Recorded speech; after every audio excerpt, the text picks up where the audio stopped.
Assalamualaikum warahmatullahi wabarakatuh. Waalaikumsalam warahmatullahi wabarakatuh. Alhamdulillah wassalatu wassalamu ala sayyidina Rasulillah sayyidina wa maulana Muhammad ibn Abdullah wa ala alihi wa sahbihi wa mawala. La hawla wa la quwwata illa billah, amma ba'du. Bapak-bapak, ibu-ibu, saudara-saudara kaum muslimin rahimakumullah. Pada pertemuan yang lalu sudah saya jelaskan bahwa hidup selalu berakhir dengan kematian. Apabila datang kematian menimpa seseorang, datanglah kiamat baginya. Itu yang disebut dengan kiamat kecil. Hakikatnya mati adalah perpindahan dari kehidupan di dunia ini menuju kehidupan di alam barzakh. Menunggu kita di alam barzakh sampai datangnya saat kiamat.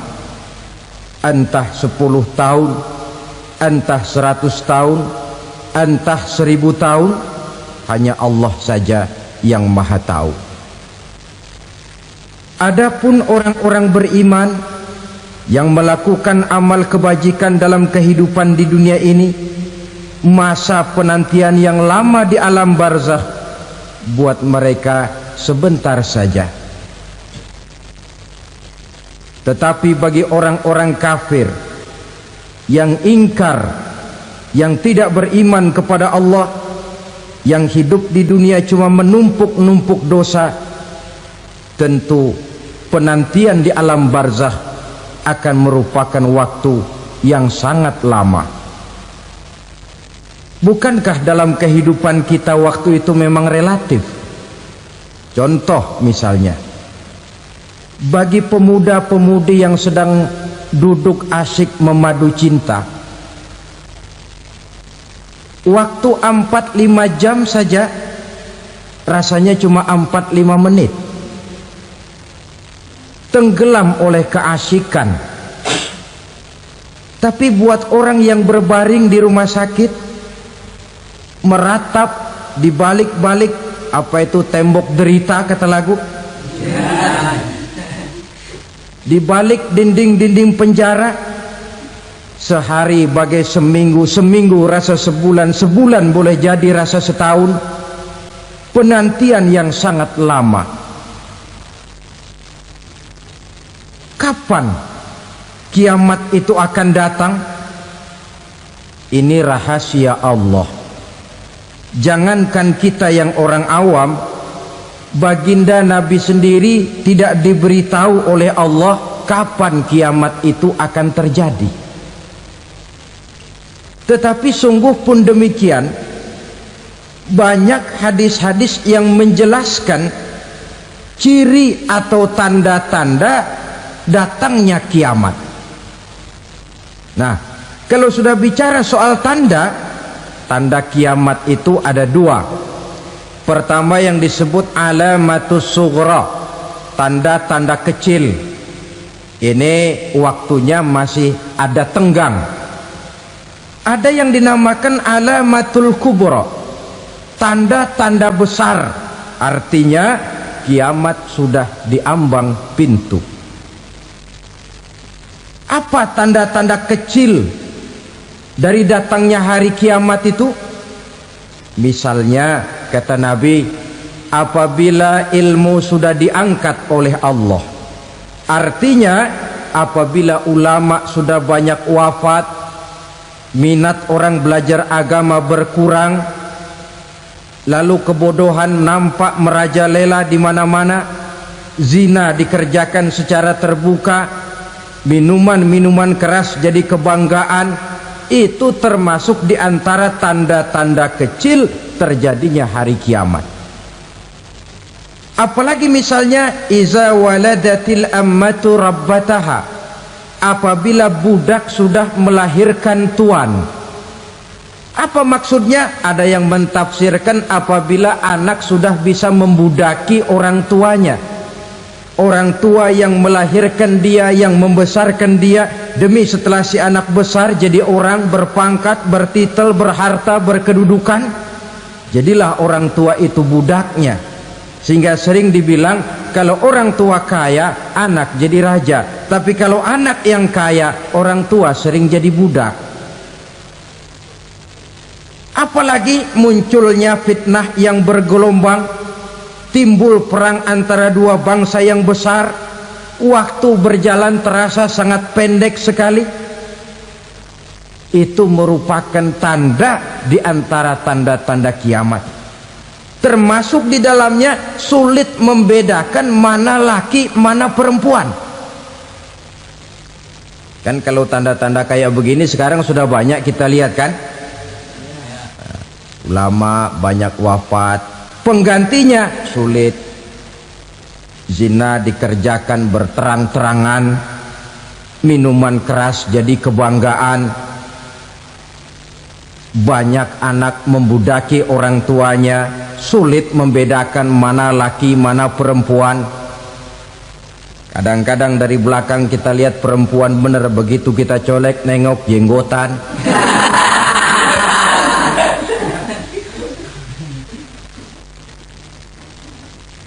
Ini termasuk tanda-tanda kecil, masih ada tenggang sampai akan terjadinya kiamat itu.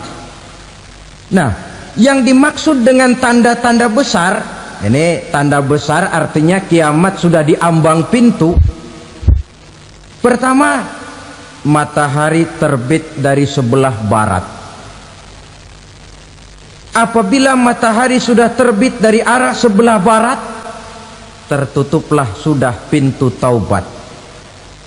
Bersabda Nabi kita, la taqumus sa'atu hatta tatlu'a syamsu min maghribiha. Tidak akan datang hari kiamat sampai matahari terbit dari arah sebelah barat. Fa iza tala'at, manakala matahari telah terbit dari arah sebelah barat, wa ra'ahan nasu, manusia banyak menyaksikan itu, amanu ajma'un, mereka pun lalu beriman. Yang tadinya kafir, yang tadinya ingkar, yang tadinya membangkang, setelah melihat matahari terbit dari sebelah barat, buru-buru beriman, berlomba-lomba mengucap dua kalimat syahadat. Tapi apa yang terjadi? Kata Nabi, wadzalika hina la yanfa'u nafsan imanuha lam takun amanat min qabl. Hari itu adalah hari yang iman sudah tidak berguna lagi bagi seseorang apabila sebelumnya memang dia tidak pernah beriman. Au kasabat fi imaniha khaira, atau beriman tetapi tidak pernah melakukan kebajikan di dalam keimanannya itu. Hari yang sudah kasib, hari yang sudah terlambat, beriman tidak akan ada gunanya lagi. Ini pelajaran buat kita. Sebelum sang surya terbit dari sebelah barat, sebelum nafas sampai di tenggorokan, artinya pintu taubat masih terbuka. Kalau dua hal itu sudah terwujud, nafas sudah sampai di kerongkongan atau matahari sudah terbit dari arah sebelah barat, tertutuplah sudah pintu taubat. Tak ada lagi gunanya pangkat, jabatan, harta, bahkan beriman pun dalam suasana macam itu too late, kata orang Kulon. Sudah terlambat. Matahari terbit dari arah sebelah barat, itu tanda besar, artinya kiamat sudah diambang pintu. Lalu apalagi tanda besar? Munculnya Dajjal. Dajjal artinya pendusta-pendusta yang menyesatkan manusia. Ada dua macam Dajjal, saudara. Ada Dajjal kecil, ini Dajjal kelas teri. Kalau ini sejak zaman Rasulullah sudah ada itu. Tiap zaman ada. Di zaman Rasulullah misalnya ada yang bernama Aswad al-Unsi dari Yaman. Ada yang namanya Musailamah Al-Kazzab dari Yamamah, ada yang namanya Ibnu Sayyad dari Madinah. Ini dajjal-dajjal di zaman Rasul. Musailamatul Kazzab memproklamirkan diri jadi nabi, dia di zaman Rasul masih hidup. Ini dajjal zaman Nabi. Di zaman sahabat muncul dajjal-dajjal. Di zaman kita sekarang ini dajjal-dajjal pun gentayangan, dajjal-dajjal kelas teri. Kerjanya mendustakan manusia, menyesatkan manusia, memalingkan manusia dari jalan yang benar dan diridhoi oleh Allah Subhanahu wa taala. Adapun yang merupakan tanda besar dari datangnya kiamat, dajjal-dajjal kelas kakap, pembohong-pembohong besar yang menyesatkan masyarakat manusia berpaling dari jalan Allah mengikuti jalan mereka. Apa sih ciri dajjal itu? Kata Nabi dalam hadis Bukhari Muslim, inna dajjala, sesungguhnya yang namanya dajjal itu yakhruju, satu saat akan muncul mendekati hari kiamat. Wa inna ma'ahu ma'an, si dajjal ini membawa air, wa naran, dan juga membawa api. Dua simbol, di tangan yang satu dia bawa air, di tangan yang satu dia bawa api. Wa ammal ladzi yarahu an-nasu ma'an fanarun, adapun yang orang banyak lihat air, hakikatnya adalah api. Yang dilihat api, hakikatnya adalah air. Oleh sebab itu, kalau api yang ditawarkan, ambillah air. Kalau air yang ditawarkan, pilihlah api. Maksudnya apa ini? Ini bahasa simbol, saudara-saudara. Dajjal bicaranya seolah-olah untuk kepentingan manusia, menawarkan surga. Surga yang dia tawarkan hakikatnya neraka. Hai manusia, kalau kau mau bahagia, jangan dekat-dekat dengan agama. Solat itu tidak efektif dan efisien, tidak produktif dari segi ekonomi itu. Menghadiri majelis taklim cuma buang-buang waktu. Tahajud, tasbih, tahlil, baca Quran, apa itu? Pekerjaan mubazir saja. Hidup ini cuma sekali, masa yang cuma sekali, manfaatkan dengan sebaik-baiknya.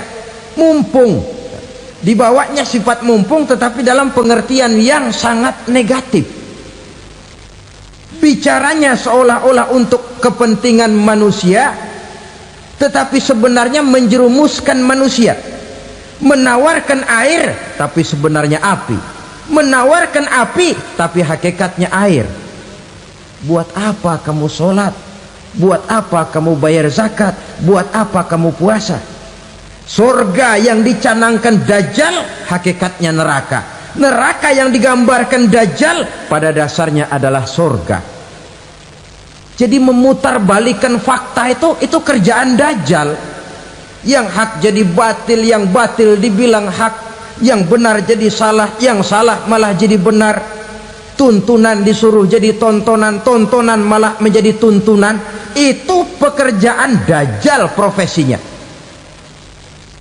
Zamannya Nabi Adam, dajjalnya kan iblis. Betul? Betul. Apa sih gang kerayuan iblis itu? Allah setelah menciptakan Nabi Adam kan bilang, Adam, kau dan istrimu Hawa tinggal di surga ini. Seluruh fasilitas yang ada di surga persilahkan kau nikmati. Satu yang tidak boleh, jangan coba-coba dekati pohon khuldi. Dekat saja jangan, apalagi sampai memetiknya. Datang dajjal yang namanya iblis ini. Adam, kamu tahu nggak kenapa tidak boleh makan buah khuldi? Ya nggak tahu, pokoknya saya dilarang. Bodoh kamu Dam. Khuldun artinya kekal. Kalau kamu makan itu buah, kau akan kekal di surga buat selamanya. Allah tidak kepengen, maka dilarang kamu makan buah khuldi. Kalau kau ingin kekal di surga Adam, makan saja. Saya bicara begini ini untuk kepentingan kamu Adam. Ini kan ciri-ciri Dajjal. Bicaranya sih seolah-olah untuk kepentingan Nabi Adam, hakikat sebenarnya menjerumuskan Nabi Adam supaya ingkar dan melanggar larangan dari Allah Subhanahu wa ta'ala. Jadi setelah muncul Dajjal, timbul kekacauan-kekacauan di masyarakat. Banyak yang terpengaruh, terpedaya dan terpesona, termasuk mereka yang memproklamirkan diri jadi nabi, mereka yang memproklamirkan diri jadi rasul di zaman sesudah Rasulullah wafat. Itu adalah Dajjal. Maka saya ingatkan, kalau di zaman kita sekarang ini ada orang ngaku jadi nabi, ada orang ngaku jadi rasul, biar bahasa Arabnya kental, Quran hafal, hadis ribuan hadis hafal, biar pakai serban sampai menyengser ke tanah, bahasa Arabnya fasih, tapi dia mengaku jadi nabi, jadi rasul, kita umat Islam wajib tidak percaya, wajib untuk tidak percaya. Itulah Dajjal zaman kita sekarang ini. Tidak mustahil mereka datang mempengaruhi orang awam supaya berpaling dari Rasulullah, mengikuti mereka. Nah, di akhir zaman nanti, mendekati hari kiamat, Dajjal ini muncul. Dajjal kelas kakap, menyesatkan masyarakat manusia untuk berpaling dari Islam, mengikuti seruan mereka. Apalagi di antara datangnya kiamat itu, tanda yang besar itu, turunnya Nabiullah Isa Al-Masih, putra Maryam. Menurut berbagai hadis yang sahih, Nabi Isa Al-Masih nanti akan turun lagi, tidak membawa risalah yang baru, tapi meluruskan risalah Islam ini yang telah banyak ditinggalkan oleh masyarakat. Bahkan ada hadis menjelaskan beliau akan membunuh Nabi, mematahkan kayu-kayu salib, lalu melaksanakan haji dan umrah mengikuti syariat Nabi Muhammad, bukan membawa agama baru. Menjadi semacam mujaddid, reformer, menyelamatkan manusia dari bisikan Dajjal. Bahkan ada riwayat yang menjelaskan bahwa Nabi Isa berhasil mengalahkan Dajjal, mengembalikan masyarakat manusia kembali kepada ajaran Islam yang datang dari Allah, dibawa oleh Rasulullah Sallallahu Alaihi Wasallam. Dengan kata lain, turunnya Nabi Isa bukan sebagai Nabi dan Rasul baru, tetapi mengikuti syariat Nabi kita Muhammad Sallallahu Alaihi Wasallam. Saudara hadirin, ibu-ibu hadirat yang saya hormati, kemudian apalagi di antara tanda-tanda besar akan datangnya kiamat itu? Keluarnya asap atau awan. Kata Nabi, inna min asrati sa'ah dukhanan yamla'u ma bainal masyriqi wal maghrib. Di antara tanda-tanda kiamat, munculnya awan antara langit dan bumi. Ini pun diperkuat dalam surah Ad-Dukhan ayat 10, fartaqib yauma ta'tis sama bidukhanim mubin fayughshan nas hadza azabun alim. Bagi orang-orang yang beriman, mereka biasa-biasa saja, tapi bagi orang kufur, datangnya asap dan awan ini merupakan azab yang kelewat pedih. Barangkali sedikit mendekati gambaran tentang azab yang pedih ini, saya ingatkan alam pikiran kita kepada peristiwa yang belum lama terjadi. Pernah dengar berita bocornya reaktor nuklir di Chernobyl, Uni Soviet? Pernah dengar? Nah, bocornya reaktor nuklir di Chernobyl yang mengakibatkan ratusan, bahkan sangat mungkin ribuan nyawa. Cuma satu reaktor. Bagaimana kalau seluruh cadangan nuklir yang dimiliki oleh para negara adikuasa ini diledakkan? Bahkan yang konon menurut catatan cadangan nuklir yang dimiliki bersama oleh Amerika dan Rusia sekarang ini sudah sanggup memusnahkan 6 miliar manusia, 1,5 kali lebih banyak dari jumlah manusia yang nongkrong di permukaan bumi ini. Saudara-saudara hadirin yang saya hormati,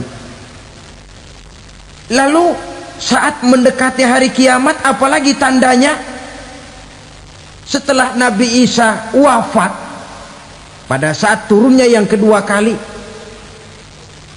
lalu Allah meniupkan angin sejuk, semua orang-orang beriman, orang-orang baik wafat, sehingga penghuni bumi ini cuma tinggal lagi terdiri dari orang-orang kafir. Tidak ada lagi di bumi ini yang bisa mengucapkan Allah. Sehingga dalam hadis qudsi itu ada keterangan, innallaha azza wa jalla yaqulu li Israfil, Allah pernah pesan kepada malaikat Israfil, kata Allah, Israfil, idza sami'ta qailan yaqul Allah Allah fa akhirin nafakh 40 sanatan ikraman liqailiha. Hai Israfil, apabila kau dengar di permukaan bumi masih banyak orang yang mengucapkan Allah Allah, maka tunda sangkakala kiamat itu 40 tahun. Untuk apa? Ikraman liqailiha, menghormati orang yang mengucapkan Allah Allah itu. Wah, jadi karena sekarang masih banyak yang mengucapkan Allah, besar hatilah kita, masih jauh kiamat itu. Tapi jangan lupa, kiamat pribadi, kiamat kecil itu yang nggak kita sangka-sangka. Ajal datang mencabut nyawa, itu kiamat pribadi, dan itu yang pasti kita hadapi, dan itu yang membuat kita tidak boleh bersikap main-main di dalam kehidupan sekarang ini. Saudara hadirin yang saya hormati, tidak ada lagi orang-orang muslim, seluruh penduduk dunia ini kafir. Lalu terciptalah struktur sosial yang berlandaskan prinsip hidup semau gue.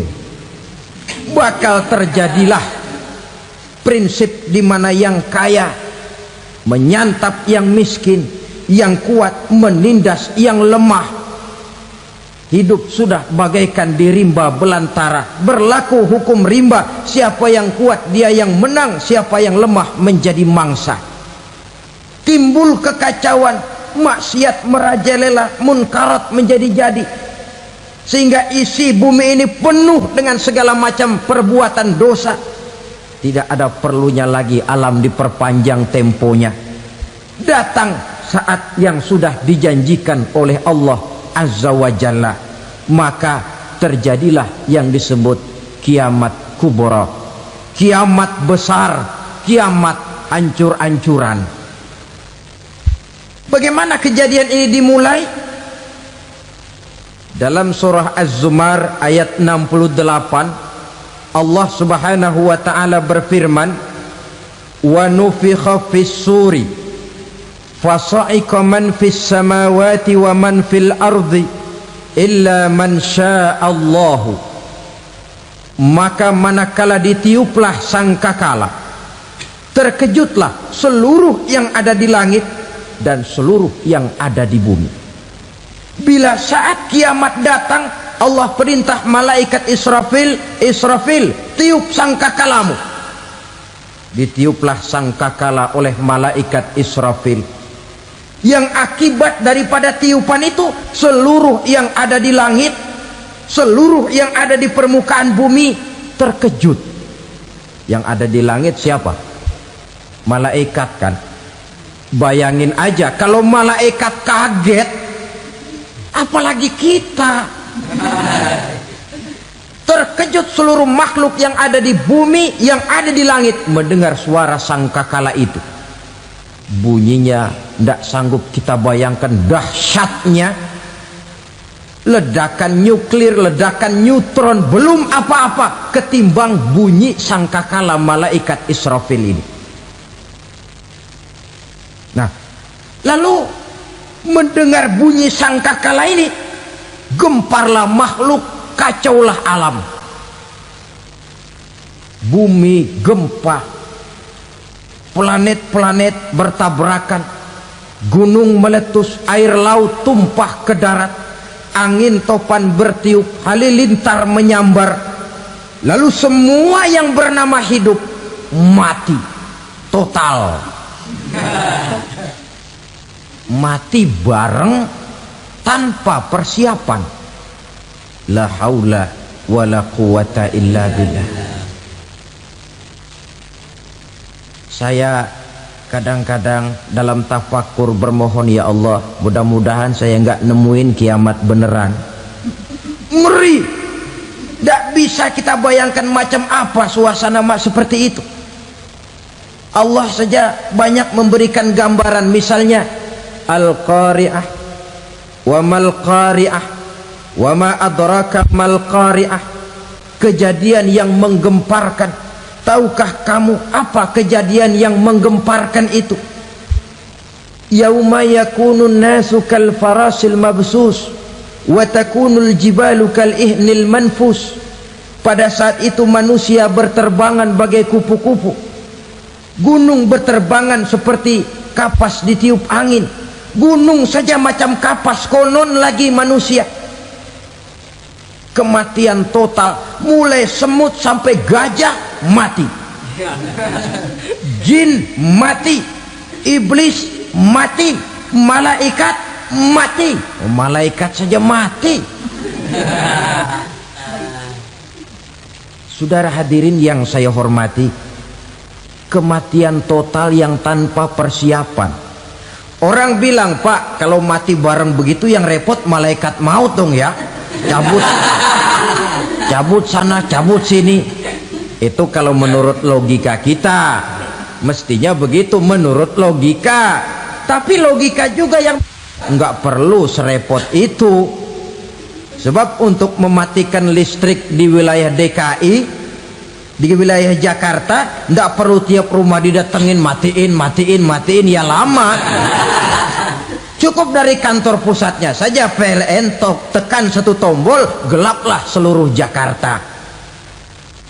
Saudara hadirin yang saya hormati, kematian total. Lalu setelah kematian total, planet-planet juga mati, dalam arti tidak bergerak dan beredar. Angin mati, dalam arti tidak bertiup. Air mati, dalam arti tidak ada riak gelombang. Pokoknya semua mati. Kullu nafsin za'iqatul maut, semua yang bernafas mati. Dalam ayat lain, kullu man 'alaiha fan, semua yang ada di permukaan bumi fana. Yang kekal cuma Allah Subhanahu wa ta'ala. Yang paling belakang mati malaikat maut dan malaikat Israfil. Tapi mati juga sesuai dengan janji Allah. 40 lamanya. Tidak dijelaskan oleh Abi Hurairah 40 jam, apa 40 hari, apa 40 tahun. Hadis-hadis cuma menyebutkan 40 saja. Sunyi alam, yang tinggal cuma Allah saja lagi. Ketika itu Allah berseru-seru, katanya, limanil mulkul yauma, siapa para penguasa hari ini? Mana itu raja-raja dan penguasa yang dulu mengaku jadi Tuhan? Fir'aun, mana Fir'aun sekarang? Yang dulu jadi raja, merasa berhasil, sombong, lalu tidak mau turun-turun dari kekuasaannya, sampai kepada puncak kekurang ajarannya mengangkat diri jadi Tuhan. Mana itu Fir'aun? Namrus, mana sekarang Namrus? La ilaha illa ana, ternyata tidak ada Tuhan lain selain daripada aku, kata Allah.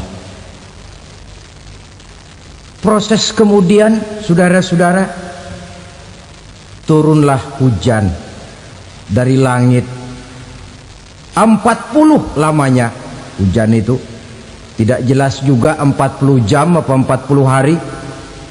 Setelah air turun membasahi, datanglah tiupan sangkakala yang kedua.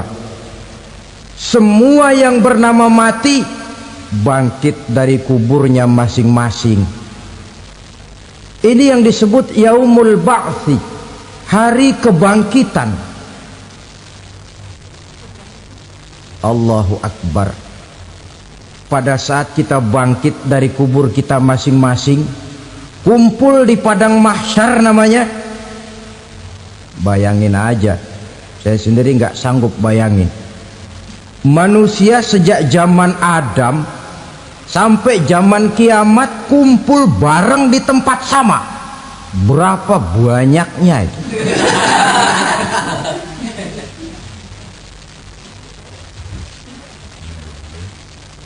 Dan yang luar biasa menurut satu riwayat, pada saat bangkit itu, Masya Allah, roman muka kita berubah, disesuaikan dengan amalan kita waktu di dunia ini.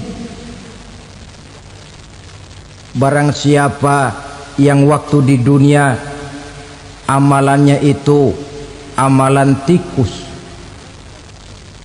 di akhirat nanti dia bangkit dari kubur, mukanya seperti muka tikus. Gagah betul badannya, tapi mukanya seperti tikus. Kenapa? Amalannya waktu di dunia seperti amalan tikus.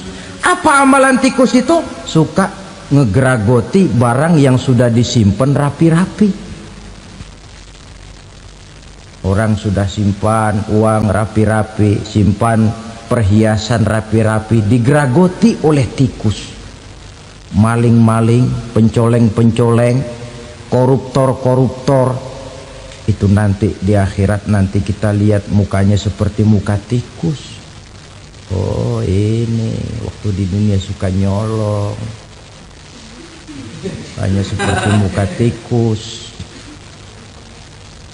Barang siapa yang waktu di dunia ini amalannya itu amalan macan, dia akan bangkit nanti mukanya seperti muka macan.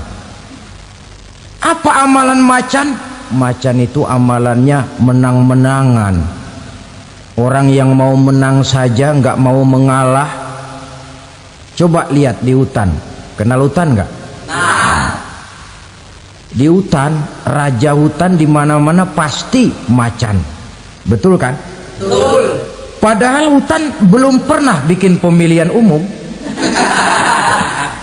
Tapi macan tidak peduli ada pemilihan umum apa tidak, pokok saya raja. Sebab apa? Macan jadi raja itu bukan karena benar, tapi karena kuat jadi raja. Setelah dia jadi raja, rakyat hutan yang mesti dilindungi malah dimakan oleh raja macan. Kambing rakyat hutan dimakan oleh macan. Ayam rakyat hutan dimakan oleh macan. Itu nanti kita lihat di akhirat itu mukanya seperti muka macan, gagah betul. Lalu barang siapa yang di dunia ini amalannya itu seperti amalan anjing, nanti dia punya muka seperti muka anjing. Apa amalan anjing? Pertama, anjing itu kalau disuruh jaga rumah, dia tidak bisa membedakan mana maling, mana tamu. Biar yang datang maling, kalau bawa tulang, anjing kalem. Yang kedua, anjing itu akan setia kepada siapa saja yang memberinya roti. Siapa yang memberinya roti, itulah majikannya. Apa kata majikannya, pasti dia laksanakan. Soal benar atau salah dia tidak peduli. Setelah anjing dapat roti, dia tidak punya pilihan lain kecuali bilang, abdi mah kumaha juragan wae ayeuna mah.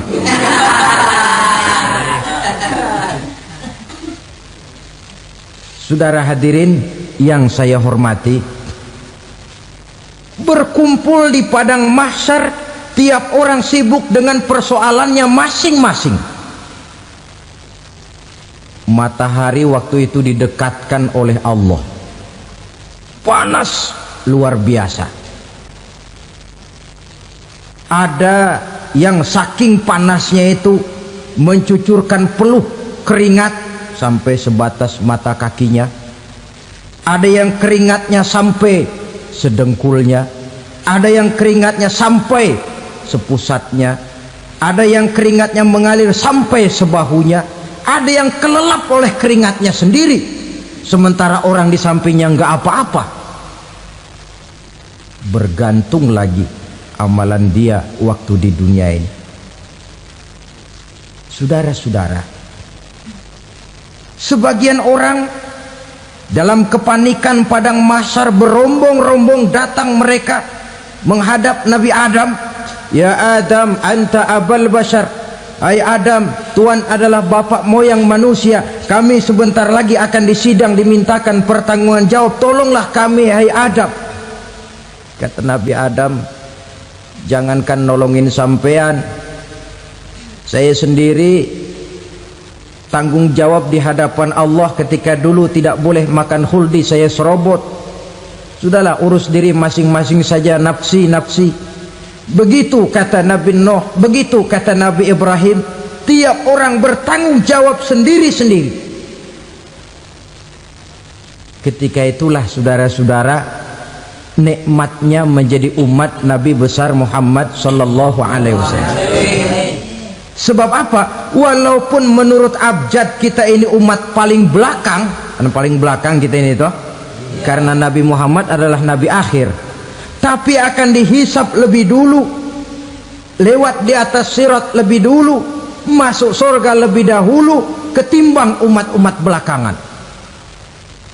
Ketika Rasul mendekati ajal, beliau tanyakan itu kepada malaikat Jibril. Malaikat Jibril berkata, Muhammad jangan khawatir, Allah sudah berjanji, inni haramtul jannata ala sairil anbiya hatta tadkhulaha anta wa haramtuha ala sairil umami hatta tadkhulaha ummatuka.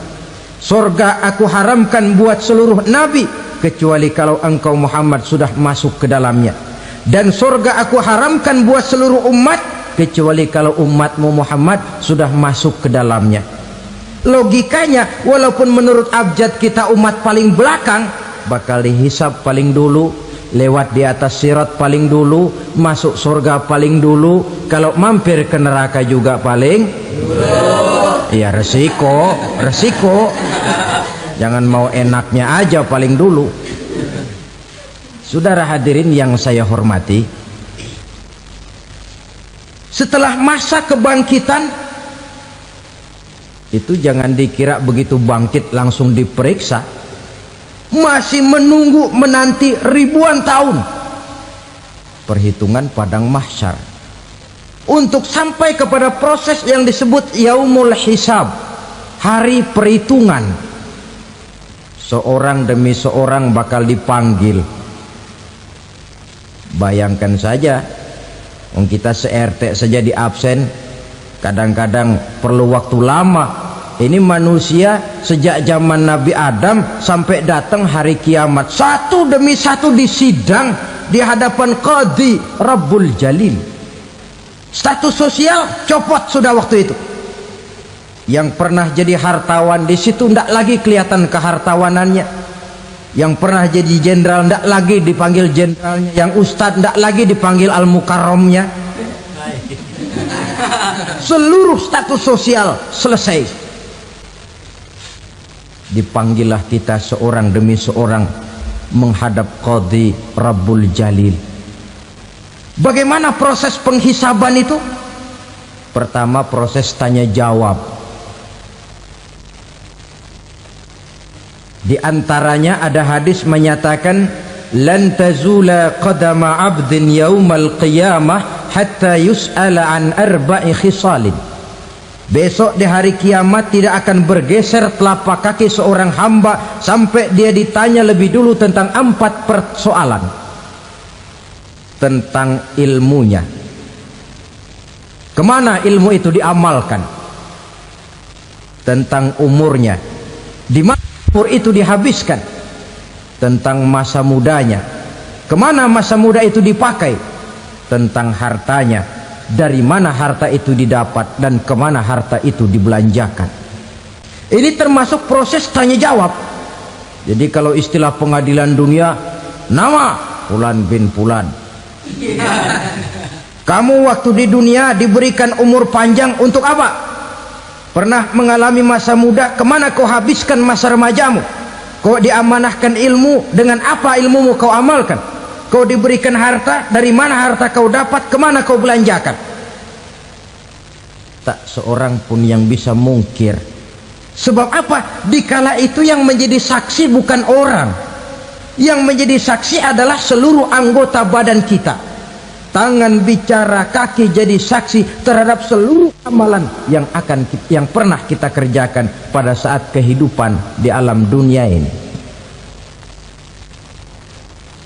Selesai proses tanya jawab, lalu diperlihatkan buku catatan kita waktu hidup di dunia ini.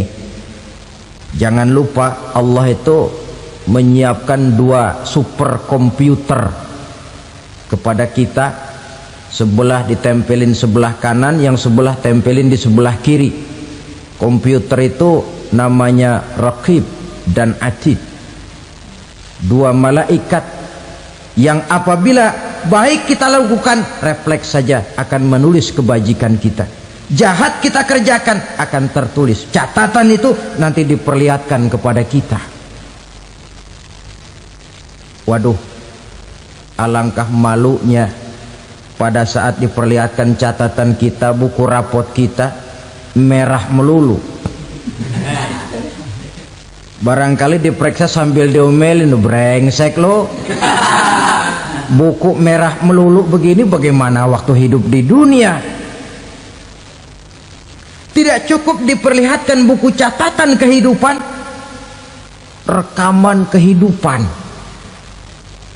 Rekaman kehidupan kita secara utuh sejak terlahir sampai ajal datang merenggut nyawa. Barangkali mirip dengan video sekarang ini, di mana terekam dengan baik seluruh kegiatan kita sejak yang sekecil-kecilnya sampai kepada yang sebesar-besarnya. Untuk kemudian kita pun menerima balasan. In khairan fa khairun wa in syarran fa syarrun. Kalau baik ya baik balasannya, kalau jahat ya jahat juga balasannya. Catatan-catatan kita diberikan. Kalau banyak kebajikannya diberikan di tangan kanan dengan cara yang halus. Kalau banyak kejahatannya diberikan dari sebelah kiri atau dilempar dari belakang. Itulah sebabnya sejak di dunia ini kita sudah mohon kepada Allah. Ketika berwudu membasuh tangan kanan, apa kita bilang? Allahumma a'tini kitabi biyamini wa hasibni hisaban yasira. Ya Allah, berikan saya kitab di tangan kanan, dan kalau saya memang perlu dihisap, hisaplah saya yang seringan-ringannya. Tangan kiri berlindung kita kepada Allah, jangan sampai diberikan kitab di tangan kiri atau dari arah sebelah belakang. Wa a'udzubika an tu'tiya kitabi bishimali aw min wara'i zuhri, dari arah sebelah belakang. Na'udzubillah min dzalik. Setelah selesai lewat proses penghisaban, lewat mizan, timbangan,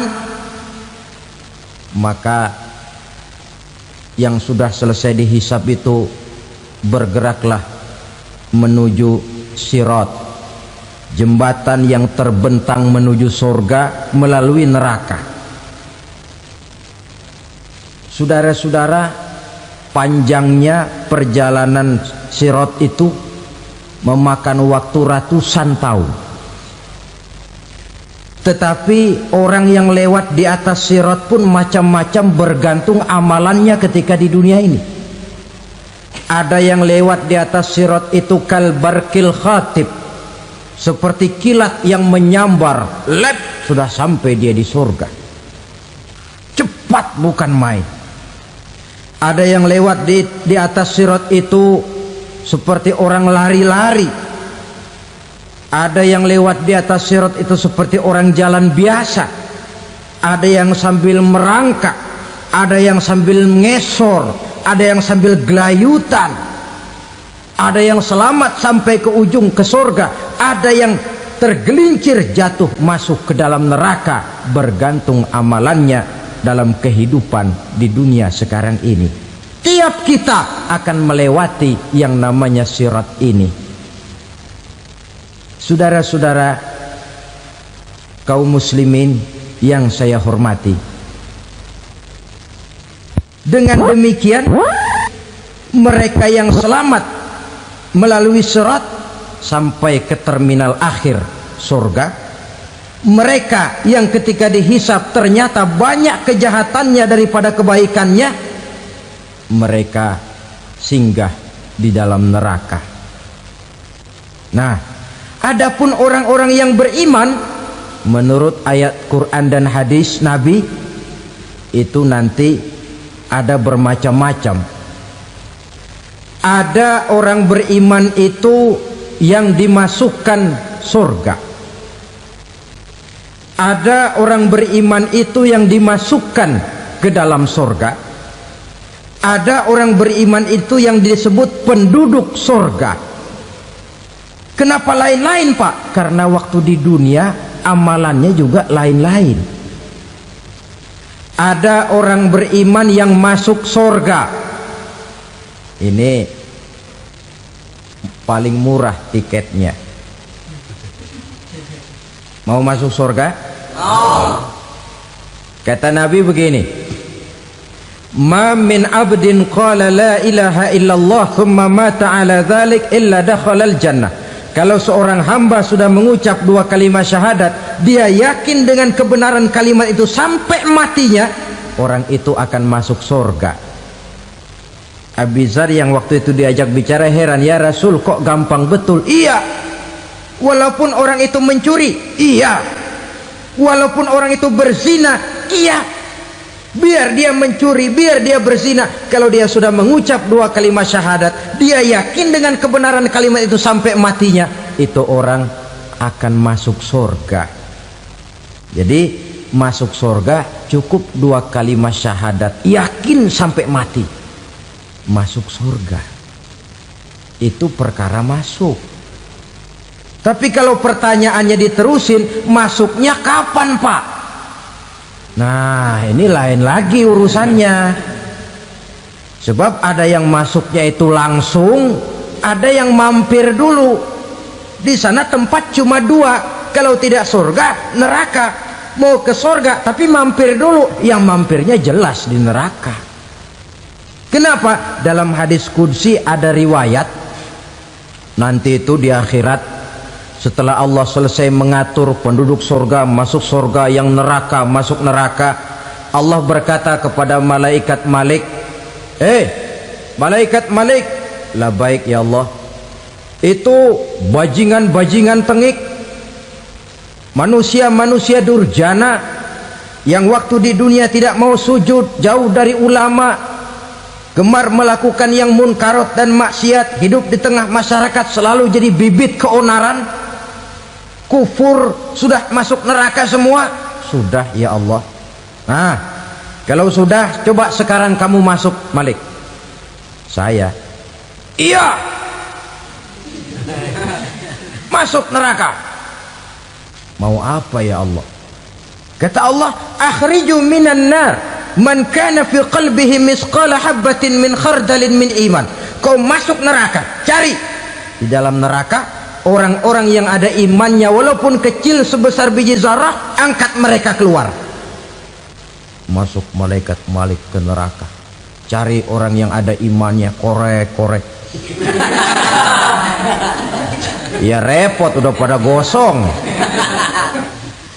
Yang ada imannya diangkat ke atas, yang ada imannya diangkat ke atas, lalu dimandikan di Nahrul Hayat, namanya sungai kehidupan di akhirat nanti.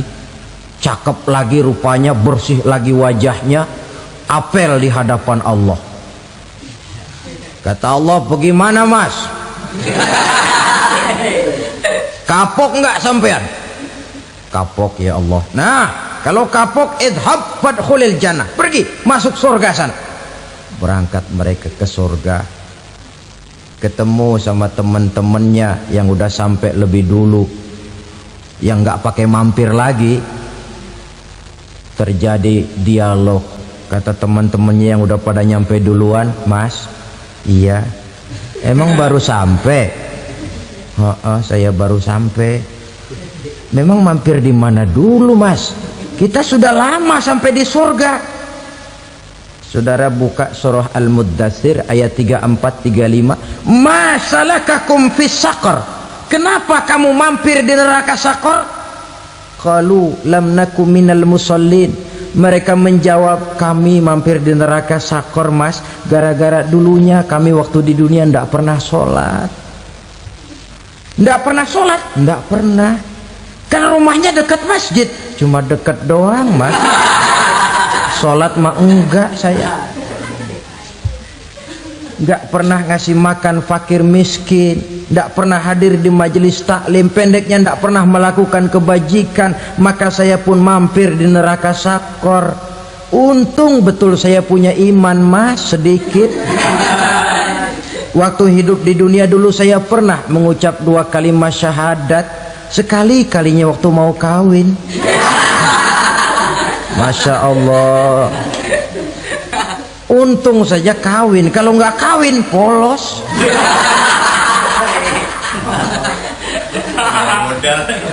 Itu juga pengulu sudah setengah mati ngajarin.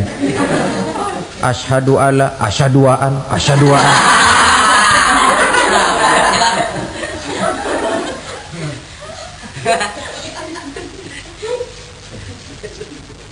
Ini namanya masuk surga, ada mampir dulu.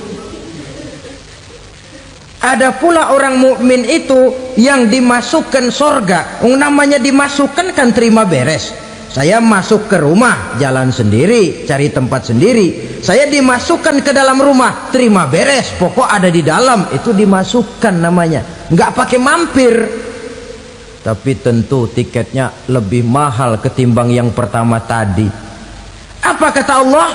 Innal ladzina amanu wa amilus salihat la ukaffiranna anhum sayyi'atihim wa la udkhilannahum jannah.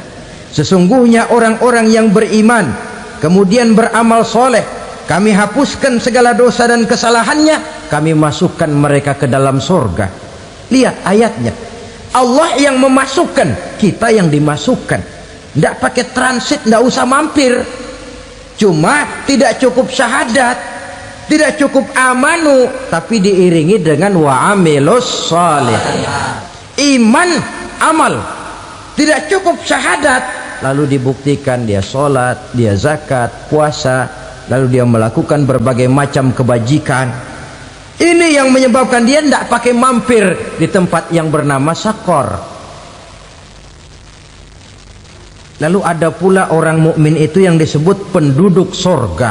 Wah, ini sudah VIP ini. Ashabul jannah, penduduk surga. Siapa mereka? Kata Allah, innal ladzina amanu summa istaqamu fala khaufun alaihim wala hum yahzanun ulaika ashabul jannah hum fiha khalidun.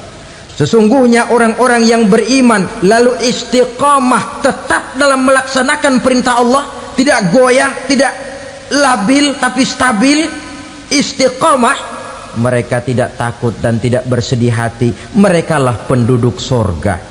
Iman, istiqamah. Tidak punya duit, sembayang. Banyak duit, sembayang. Miskin, sembayang. Kaya, tetap sembahyang. Istiqomah. Kadang orang kalau susah rajin ke masjid, banyak duitnya ngelihat masjid melengos.